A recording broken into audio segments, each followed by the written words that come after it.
Bismillahirrahmanirrahim. I am your teacher Shumaila Ishaq for General Science. Today I teach you about chemical change. The term chemical change means a change which takes place in the composition of the substances. Hence, we can say that the properties of the reactants and products are totally different from each other.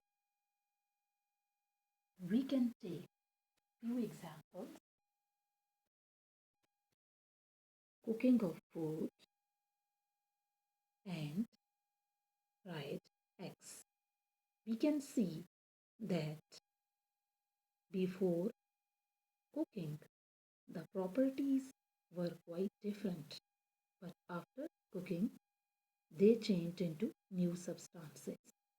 For example, fried egg cannot be returned to its original position.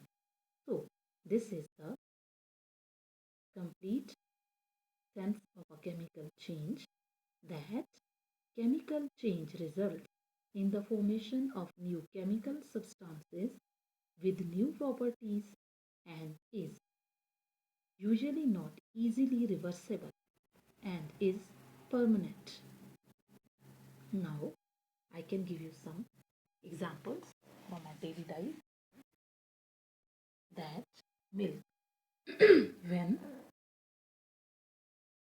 it is converted into yogurt, this is also a chemical change, because yogurt cannot be converted back into milk. Similarly, a boiled egg, once it is boiled, it can never be changed back into its original position. Then, the process of photosynthesis in which food is prepared is also a chemical process, and we can say that photosynthesis is a process in which sunlight is absorbed by the plant, and hence new substances are formed and chemical process takes place in this photosynthesis. So we can see the equation of photosynthesis: carbon dioxide plus water in the presence of sunlight and chlorophyll makes glucose plus oxygen. This is the equation of photosynthesis. So, photosynthetic process occurs and green plants make their food. This is also a chemical process. So, chemical change takes place in their composition. We can say that the ripening of the fruits and vegetables and fruits, different vegetables, they once ripe, then it is a chemical change. We can take another example of garlic.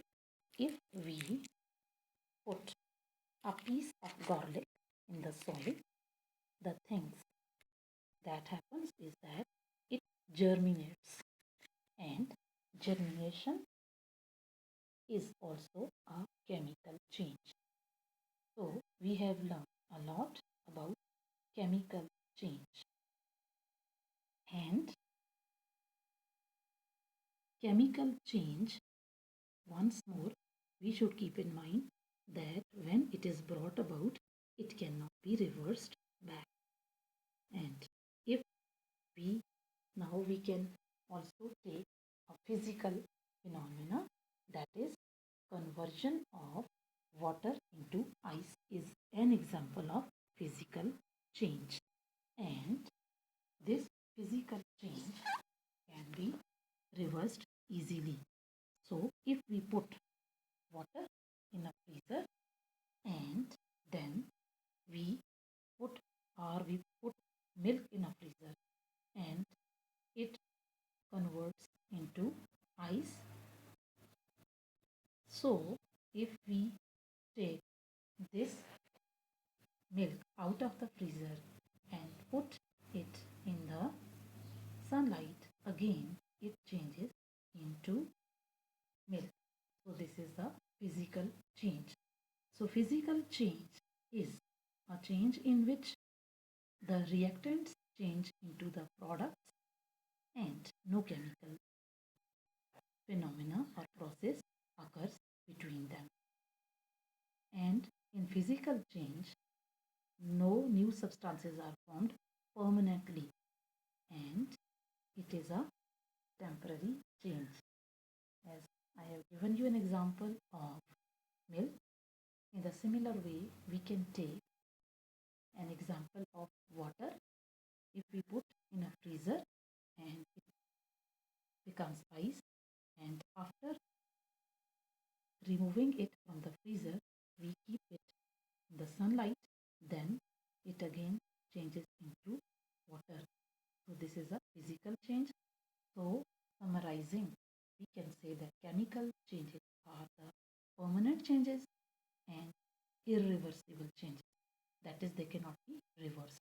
But physical changes are the temporary changes and they can be reversed easily.